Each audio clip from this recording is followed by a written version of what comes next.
प्यारे विद्यार्थियों, मैं अभिजीत विश्वास, फिजिक्स लेक्चरर A1 क्लासेस के डिजिटल प्लेटफॉर्म के आपका हार्दिक स्वागत करता हूं।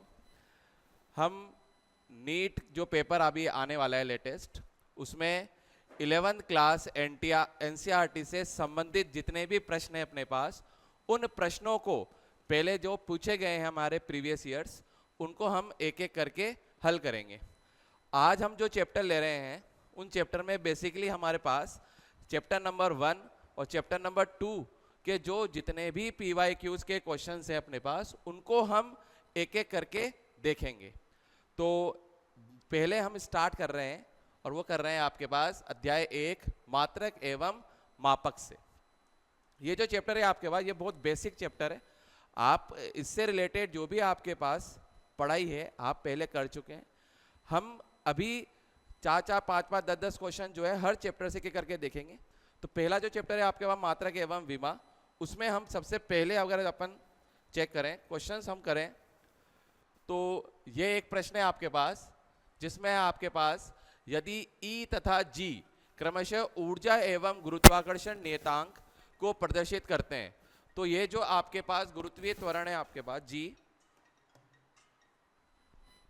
कैपिटल G गुरुत्वाकर्षण नियतांक, तो E बटा G का आपको क्या पता लगाना है, आपके पास इनमें से कौन सा विमा होंगी उसके लिए मान देखना है आपको।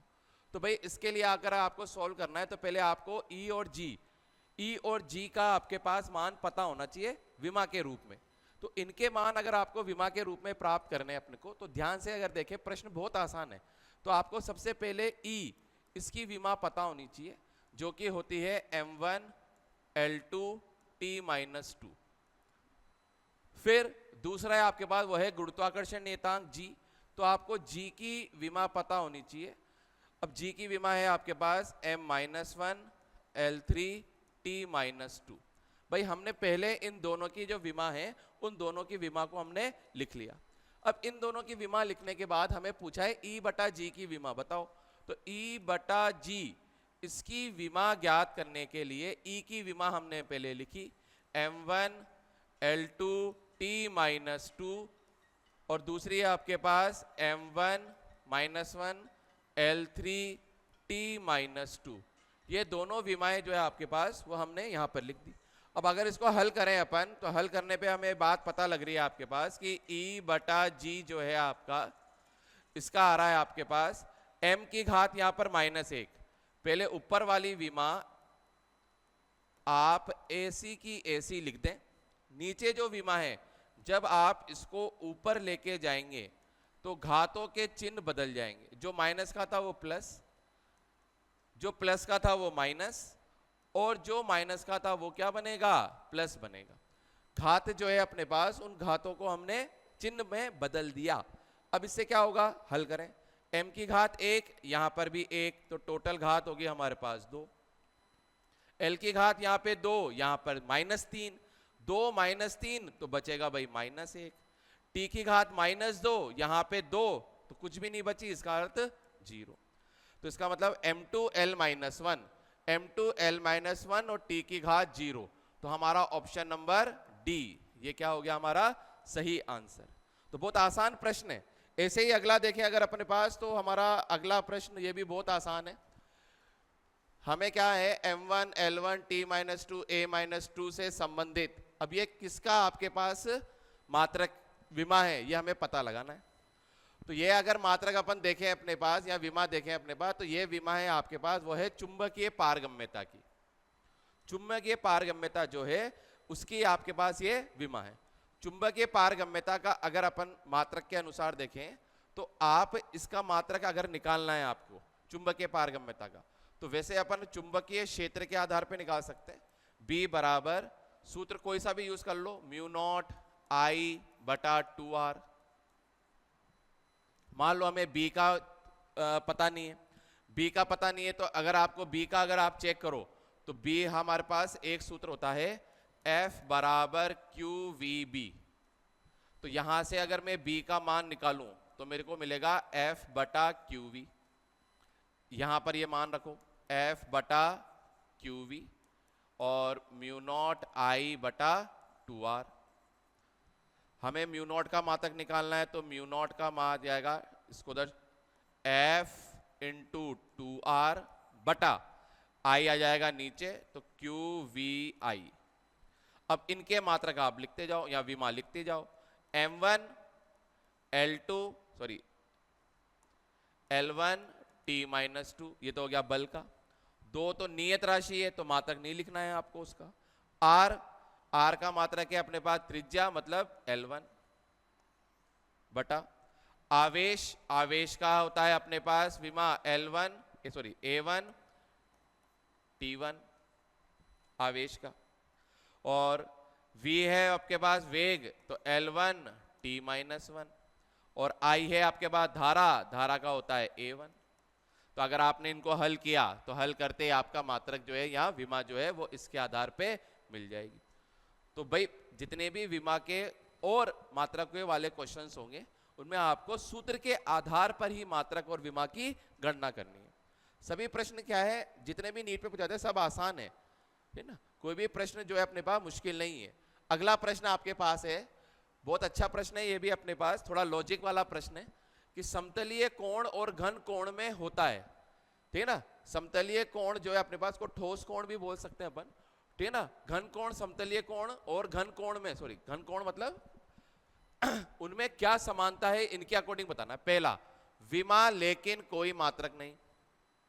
दूसरा, अगर देखें अपन ना कोई मात्रक है ना कोई विमा है, तो क्या होते हैं जितने भी आपके पास कोण है, कोण का मात्रक आपने अगर अपन करें कि कोण जो है,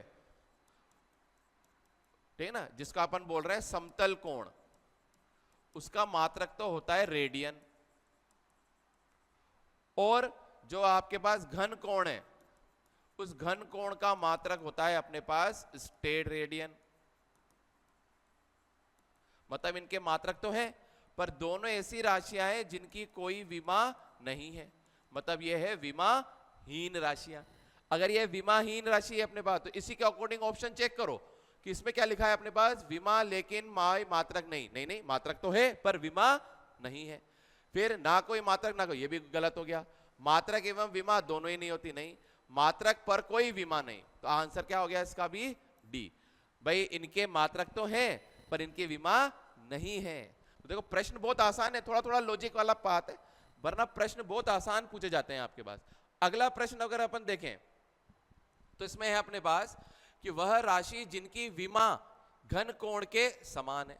अब देखो अभी हमने कहा घन कोण, अभी जस्ट पढ़ के निपटे, घन कोण जो है उसकी कोई विमा नहीं होती। अब कोई विमा नहीं है तो ऐसी राशि पहचानो जिसकी कोई विमा नहीं है, तो ऑप्शन आ गया भाई ए। विकृति, इसकी कोई विमा नहीं होती। कोण, इसकी भी कोई विमा नहीं होती। तो आंसर क्या आ गया, विकृति तथा कोण। तो प्रश्न है आसान, ठीक है ना, पर करेंगे सफलता के साथ करेंगे भैया। अगला प्रश्न आपके साथ आया सार्थक अंकों के महत्व को देखते हुए। सार्थक अंक के महत्व को देखते हुए इस वाले प्रश्न को आपको हल करना है। तो ओवैसी बात है ये वाला प्रश्न भी बहुत ही आसान प्रश्न है। इस प्रश्न में आपके पास आपको 9.99 में से माइनस करना है 0.0099 को। अगर अपन माइनस करें अपने पास तो जैसे माइनस करते हैं सफलतापूर्वक वैसे माइनस कर लो। इसमें दशमलव के बाद कितनी संख्या आ रही है, 4, ठीक है। तो 4 मान तक हमने लिख लिया, 0.0099।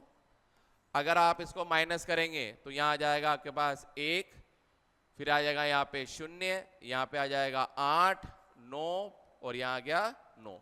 भाई हमने माइनस तो कर लिया, माइनस तो भाई पहले से बचपन से पढ़ते आ रहे हैं, तो माइनस तो भाई हमने कर लिया, पर हमसे बोला है सार्थक अंकों के महत्व के अनुसार।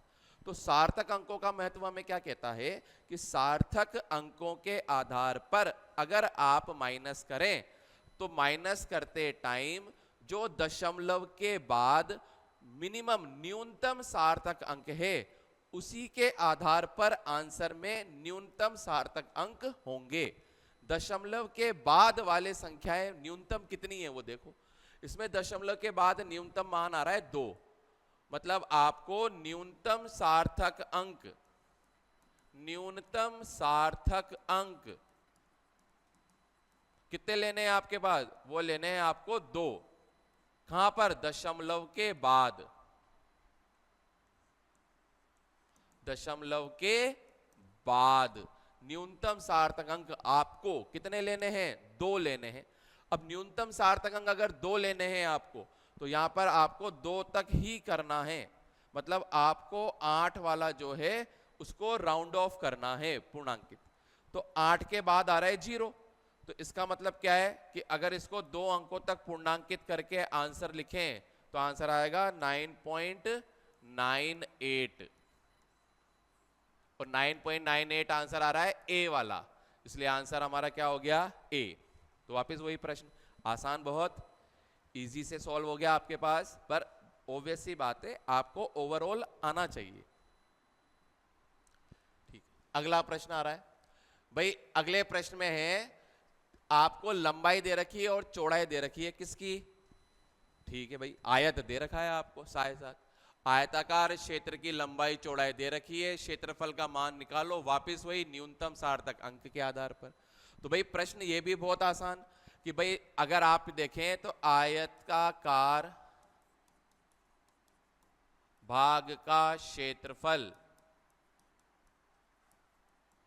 और आयताकार भाग का क्षेत्रफल होता है आपके पास a बराबर लंबाई इंटू चौड़ाई। दोनों मान आपको दे रखे हैं प्रश्न में, 53.3 गुणा 25।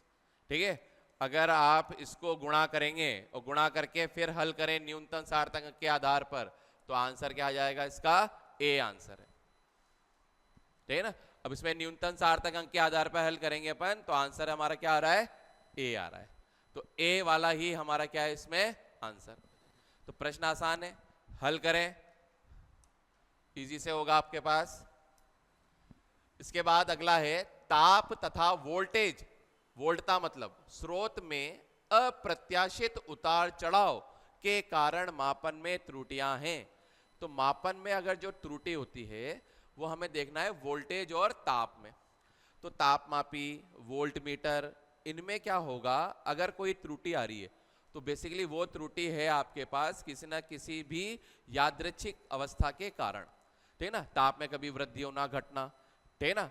तो ये उतार चढ़ाव आसपास के वातावरण में है ना, वो जो आपने उपकरण ले रखा है उसमें कुछ गड़बड़ हो जाए, तो यही सब त्रुटियां यादृच्छिक है, किसी के साथ भी हो सकती है, मेरे साथ हो सकती है, आपके साथ हो सकती है। इसलिए ये त्रुटियां सारी कौन सी त्रुटि है भाई? यादृच्छिक, है ना। ये गलती, क्योंकि अगर मान लो हमने थर्मामीटर लिया, थर्मामीटर ही गड़बड़ है, अब वो थर्मामीटर से मैं नाप रहा हूं तो ताप बढ़ रहा है, घट रहा है, कुछ भी हो रहा है, वो गलती मेरे से होगी तो आपसे भी होगी, किसी से भी हो सकती है ना। तो ये त्रुटियां कैसी है? यादृच्छिक। वोल्टता, कभी धारा कम आ रही है, कभी ज्यादा आ रही है, कुछ भी हो सकता है। तो वोल्टता में भी जो त्रुटि आ रही है वो किसकी हो सकती है? यादृच्छिक त्रुटि। तो ये कौन सी त्रुटि है भाई? हमारी यादृच्छिक त्रुटि।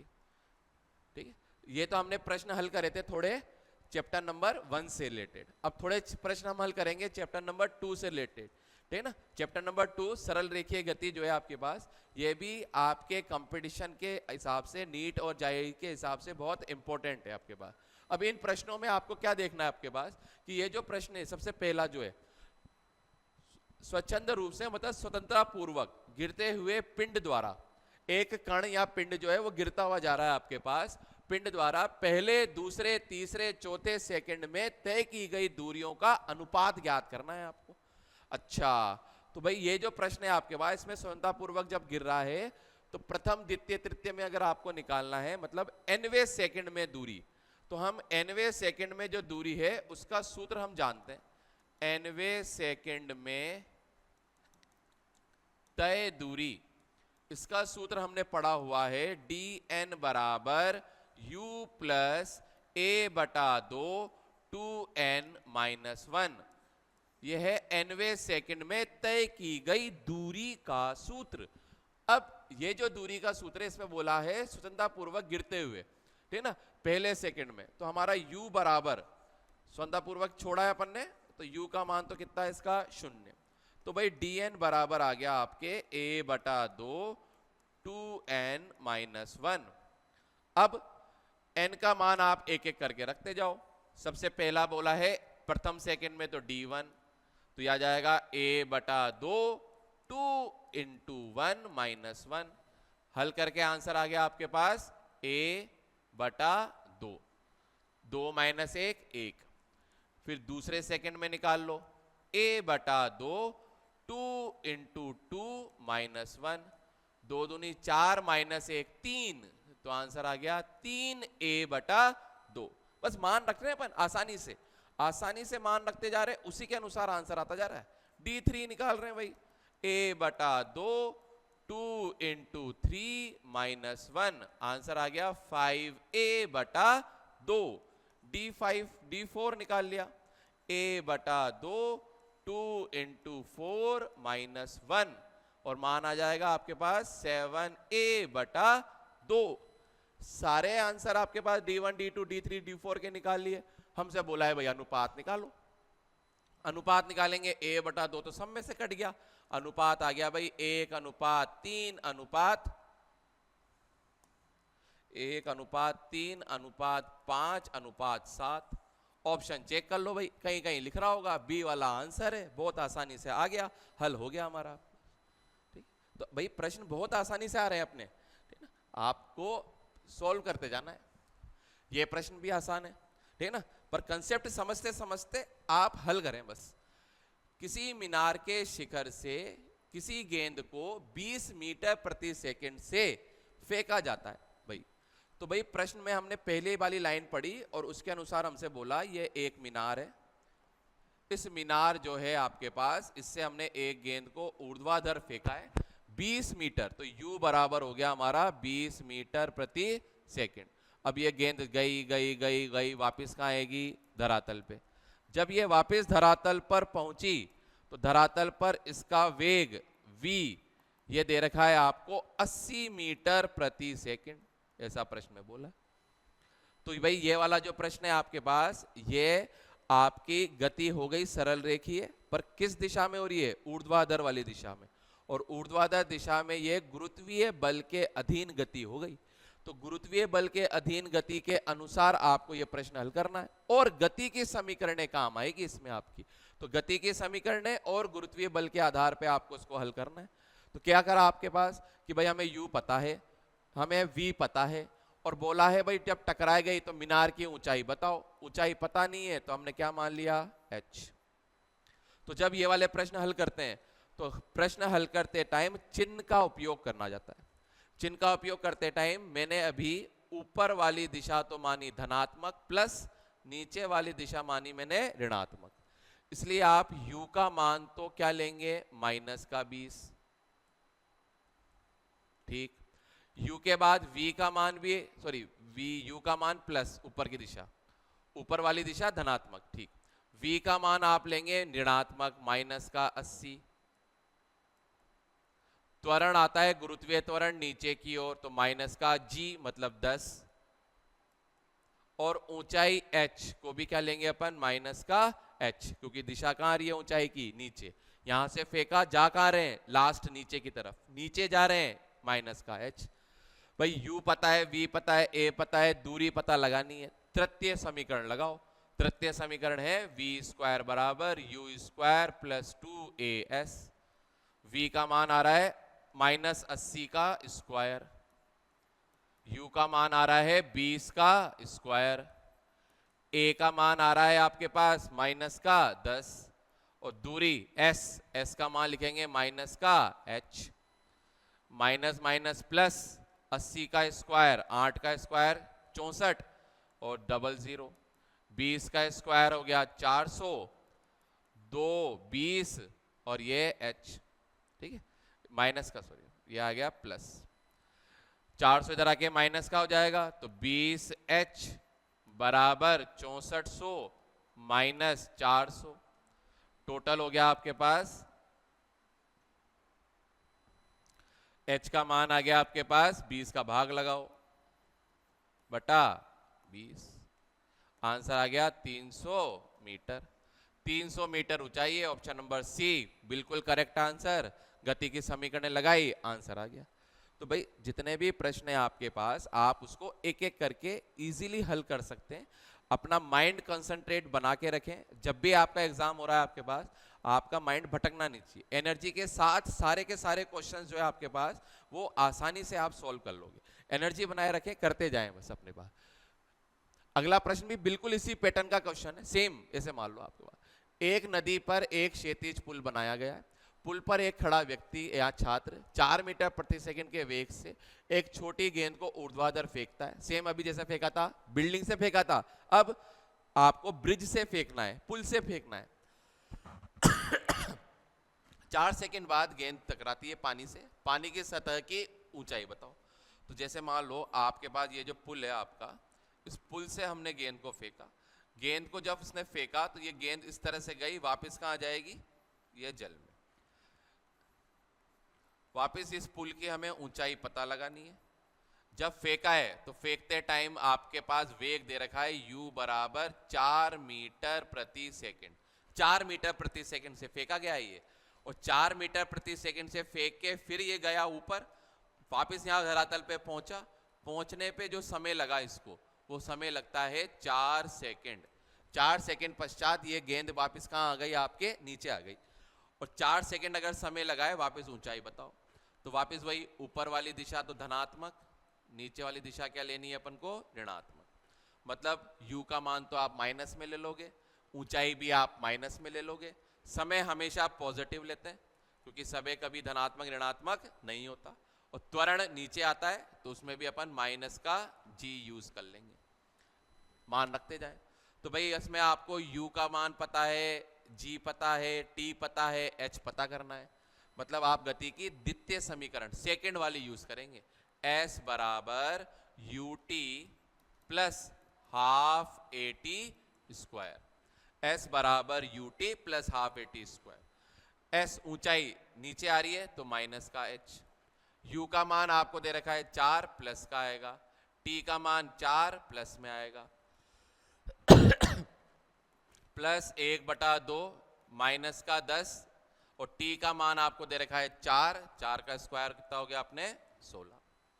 ठीक है, हल करा। माइनस का h बराबर 4 चौक 16, प्लस यहां पे आ गया आपके पास माइनस का 80। ठीक है, तो h का मान आ गया आपके पास 80 में से 16 घटा दो आपके पास, तो माइनस h बराबर आ गया आपके पास माइनस का 64। इसका मतलब h का मान आ गया आपके पास 64 मीटर।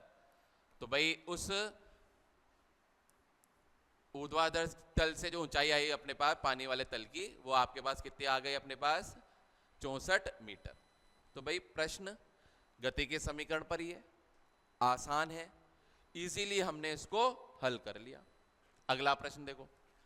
अगला प्रश्न जो है वो है एक सरल रेखा के अनुदिश किसी कण की गति की समीकरण x बराबर 8 + 12t + t स्क्वायर।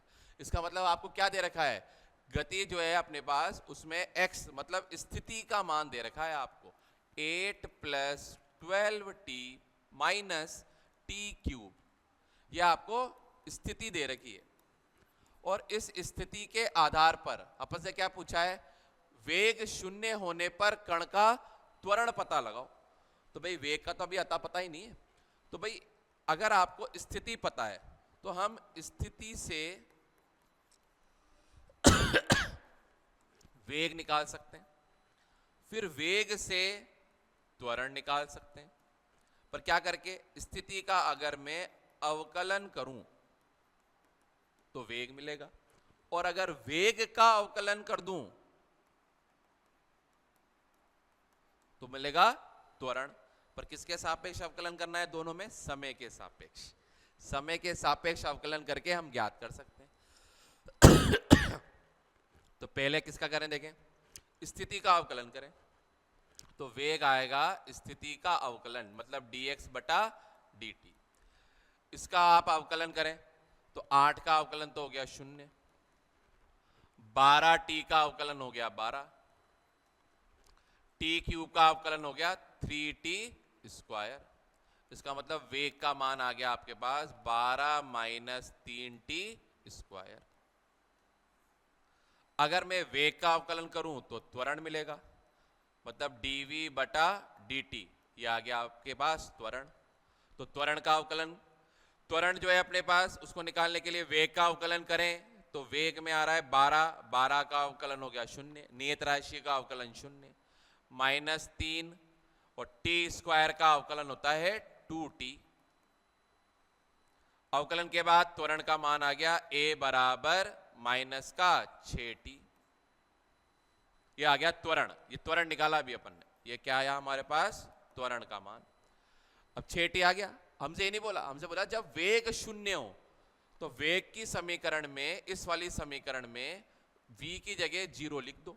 तो 12 माइनस 3t स्क्वायर, तो 3t स्क्वायर बराबर 12, तो t स्क्वायर बराबर 4। यहां से t का मान आ गया 2।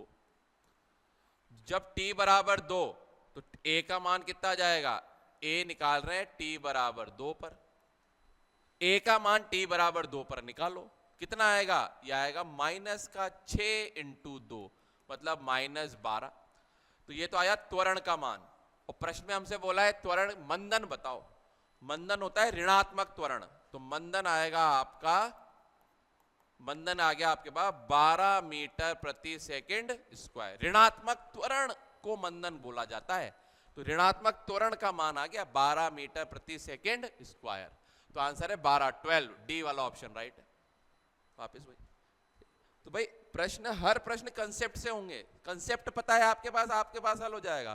भाई 11वीं 12वीं में आपको आकर रटना नहीं होता, कंसेप्ट सीखना होता है। प्रश्न हमेशा कोई ना कोई अच्छा नया सा ही आएगा, पर जिसका कंसेप्ट क्लियर है उसके प्रश्नों को हल करने की एक्यूरेसी, उसके सही होने की संभावना भी ज्यादा होगी। ये बात ध्यान रखते चले।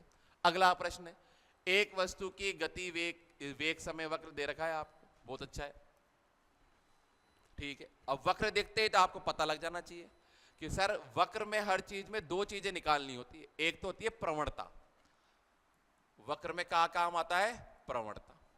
प्रवणता हमेशा चेक करते हैं अपने पास y अक्ष मतलब dy बाय dx के अकॉर्डिंग, ठीक है ना। मतलब आप इसको ऐसे लिख सकते हो, y अक्ष में परिवर्तन बटा x अक्ष में परिवर्तन,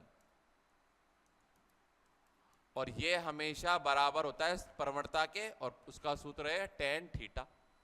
इसके आधार पे निकाल सकते हैं। अब हमें दे रखा है वेग समय वक्र, तो यहां से हमने क्या पहचाना कि एक बात कि वेग समय वक्र की प्रवणता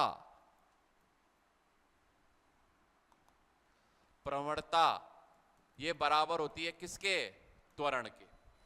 मतलब जब भी आपको वेग और समय का वक्र दिया है तो वेग समय वक्र की प्रवणता, वेग समय वक्र की प्रवणता त्वरण को बताएगी। तो हमें वक्र जो बनाना है वो त्वरण का ही वक्र बनाना है। तो कैसे बनाएंगे? तो पहले ध्यान से देखो, यहां से यहां तक जा रहे हैं तो वेग का मान तो आ रहा है 0। जब यहां पर वेग 0 है तो वैसी बात है, मतलब गति नहीं कर रहा, तो त्वरण का मान भी 0 आया, ठीक है। फिर यहां से यहां तक त्वरण 0 है, तो सभी ग्राफ को अगर ध्यान देखो तो यहां से यहां तक सब में 0 आ रहा है। सारे ग्राफ में यहां पर 0 आ रहा है, तो कोई दिक्कत नहीं है, तो सब में आ रहा है सर। आगे देखें, यहां से वक्र ऊपर जा रहा है, तो ध्यान रखना जब वक्र ऊपर जाता है, ऊपर की ओर जाता है, तो प्रवणता धनात्मक है, प्रवणता पॉजिटिव है, धनात्मक। और प्रवणता धनात्मक है तो त्वरण भी धनात्मक आएगा, पहली बात। सीधी रेखा है, सीधी रेखा है अगर अपने पास, तो सीधी रेखा की प्रवणता नियत होती है, नियत प्रवणता। और प्रवणता नियत है तो त्वरण भी क्या आएगा? नियत, तो त्वरण भी नियत है। यह बात ध्यान रखनी है। तो इसका मतलब ऐसा वक्र ढूंढो जिसमें त्वरण धनात्मक आ रहा हो और नियत आ रहा हो, कांस्टेंट आ रहा हो, ऐसा वक्र ढूंढो। तो देखो अगर ध्यान से, तो इसमें तो बढ़ रहा है, तो ये तो गलत। इसमें भी वक्र में बढ़ रहा है, तो ये भी गलत। अब इसमें दो जगह आ गया नियत, इसमें भी आपके पास दिख रहा है तो यहां नियत आ रहा है मान, इसमें भी मान नियत आ रहा है, पर क्या गड़बड़ होगी? इसमें ऋणात्मक आ गया, आ रहा है नजर देखो, इसमें ऋणात्मक, जबकि हमारा त्वरण कैसा है? धनात्मक। तो ऋणात्मक आ रहा है तो इसमें तो धनात्मक मान है सर, इसमें धनात्मक मान है, इसी कारण आपके पास ये वाला ऑप्शन राइट। आगे करने की जरूरत नहीं है, हो गया सॉल्व, ठीक है। कंपटीशन में टाइम का ही वो है फेल। अगला प्रश्न ये भी कुछ इसी पर ही, वेग दे रखा है आपको, वेग, और पूछा है आपके पास कण द्वारा 1 सेकंड से 2 सेकंड के बीच चली गई दूरी बताओ। उल्टा हो गया, अभी अपने देखा था स्थिति से वेग निकालो तो अवकलन करो, वेग से त्वरण निकालो तो अवकलन करो। अब उल्टा है, वेग दे रखा है और दूरी पूछ ली, उल्टा है तो इसका मतलब पीछे चलना है, तो समाकलन करेंगे। अब समझ में आया ना भाई? क्या करना पड़ेगा? अब समाकलन पीछे जाना है। पहले वेग से स्थिति पूछ ली, दूरी पूछ ली हमसे, तो भाई आप इसका क्या करो? समाकलन। तो हमें क्या दे रखा है? वेग से अगर आपको दूरी निकालनी है तो दूरी निकालनी है s बराबर, तो समाकलन करेंगे। कहां से कहां तक समाकलन करना है? 1 से 2 सेकंड के मध्य किसका समाकलन करना है? वेग का। तो भाई s बराबर समाकलन 1 से 2 और करना है मेरे को at प्लस bt का स्क्वायर dt। भाई इसका समाकलन तो हो गया हमारे पास a, t का समाकलन है t स्क्वायर बटा 2, ठीक है, प्लस इसमें आ जाएगा आपके पास b और t का स्क्वायर का समाकलन आ गया t क्यूब बटा 3, यह समाकलन हो गया। और सीमा जो है अपने पास वो लिख दी अपन ने। उच्च सीमा है अपने पास 2, निम्न सीमा है, पहले उच्च सीमा लिख दो, तो s बराबर यह आएगा आपके a, उच्च सीमा लिखी अपन ने 2, तो 4/2 प्लस b यहां पे लिख दिया 2, तो 8/3 और निम्न सीमा है 1, तो t की जगह 1 लिख दो। यहां पे 1 लिखूंगा तो a/2 और यहां पे 1 लिखेंगे तो b/3। एक साथ हल करें तो ये हो गया अपने पास s बराबर 4 है, तो 2 बचेगा, तो ये आ जाएगा 2a और यहां पे आ गया माइनस का a/2 प्लस यहां पे आ गया 8b/3 और ये प्लस माइनस b/3। हल किया आंसर 2a में से a/2 गए तो कितने बच गए अपने पास? 3a/2 और 8/3 तो प्लस का 7b/3। भाई गणित लगाई, कहीं कहीं नजर आ रहा होगा आपको, तो सर पहले वाले ऑप्शन में नजर आ गया, ए वाला ऑप्शन करेक्ट है। ठीक है ना? प्रश्न बहुत आसान है, कंसेप्ट हमेशा काम आएंगे भाई आपके। ठीक है, इसमें भी यही है अपने पास, 2 कारें अपने पास प्रारंभ में चलना स्टार्ट करती है, इन दोनों कारों का वेग समान होगा। कि 2 कारें दे रखी है P तथा Q, एक ही समय पर एक ही बिंदु से सरल रेखा में चलना प्रारंभ करती है और उनकी स्थितियां क्रमशः इतनी इतनी है। किस समय पर दोनों कारों का वेग समान हो जाएगा? तो पहले वेग तो निकालो।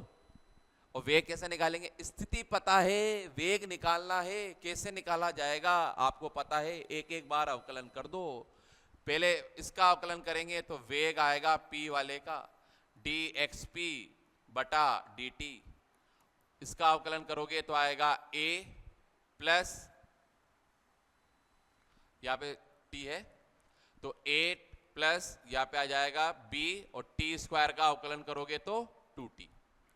फिर वेग निकालेंगे q का तो वहां पर आ जाएगा आपके पास f dxq/dt, उसका अवकलन करो।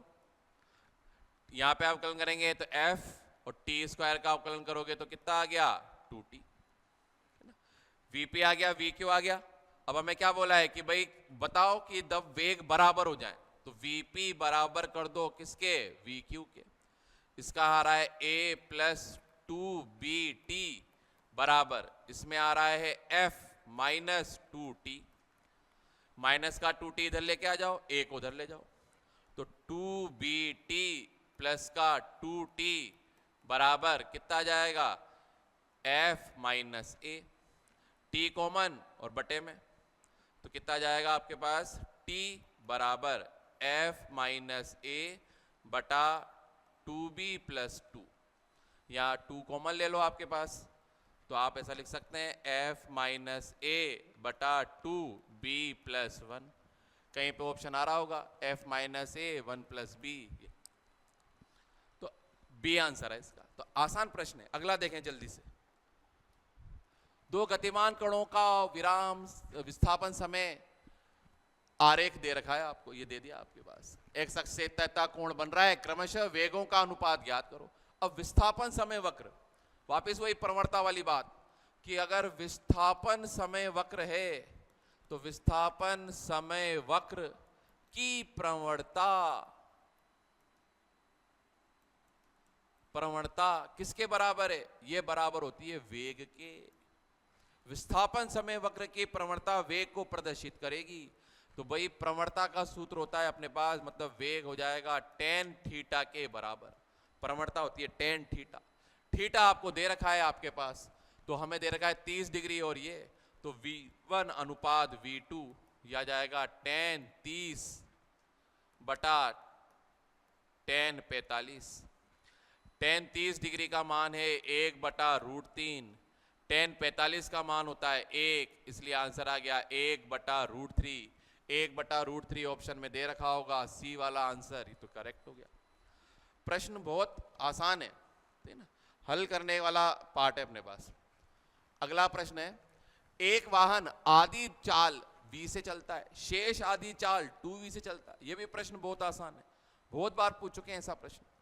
भाई अगर मान लो आपको a से b तक जाना है, a से b तक जाना है, तो a से b तक जा रहे हैं, तो क्या बोला है, एक वाहन आधी दूरी, तो आधी दूरी मान लो यहां पर हो गई अपने पास c। कुल दूरी अगर 2s होती तो आधी दूरी होती s, और ये भी दूरी होती s।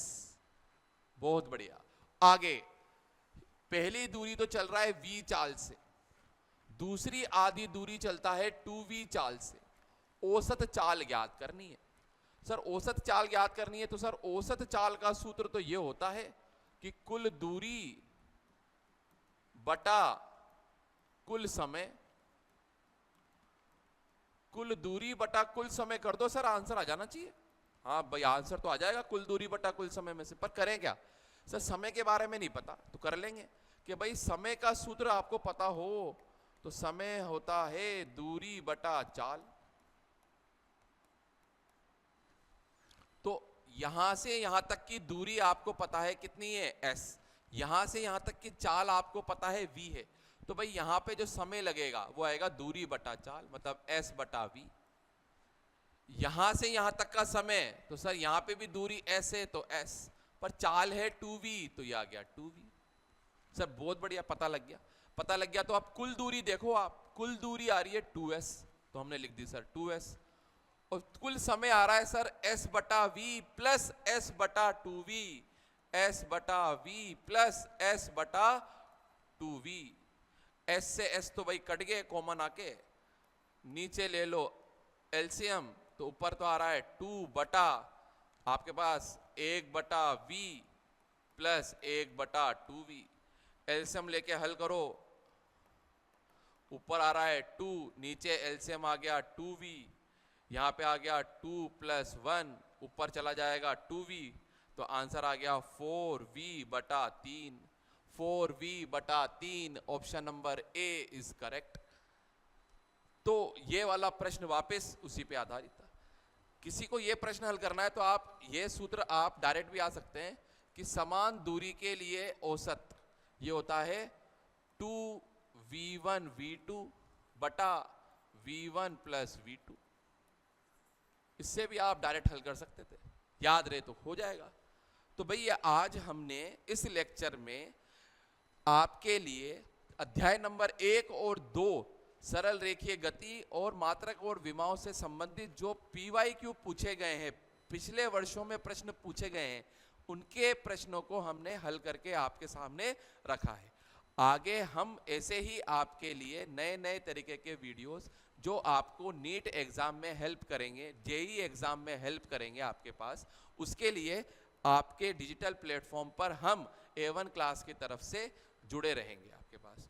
तो आपका बहुत बहुत धन्यवाद इस लेक्चर के लिए।